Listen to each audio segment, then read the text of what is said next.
Morning, ayan, everyday routine na ito ni Mama dito. Pansamantagan sa rooftop. Kasi ang mahal pa rin ng gasol. Kailan kaya bababa ang gasol, guys? Gasol.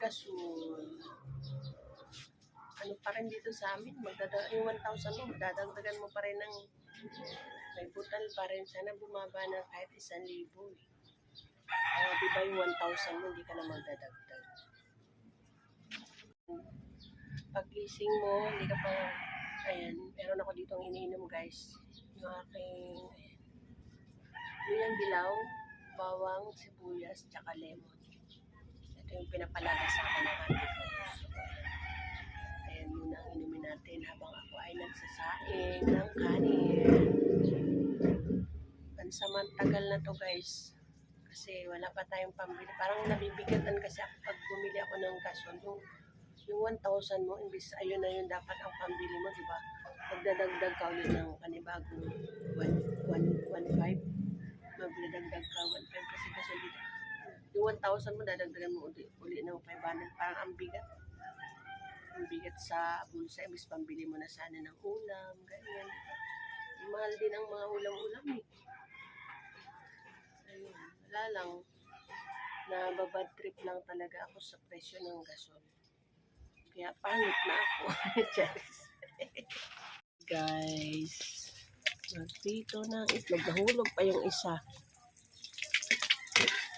Hindi, dalawa na yung naluto. Nalaglag pa yung isa.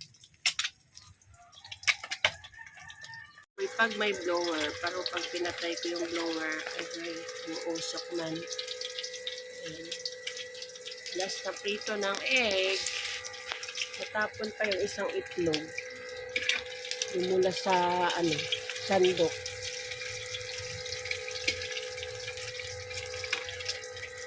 Tapos magprito tayo ng isda.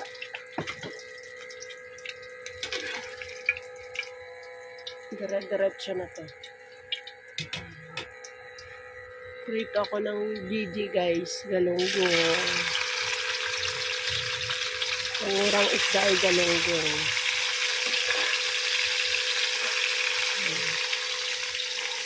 Dito na galunggong.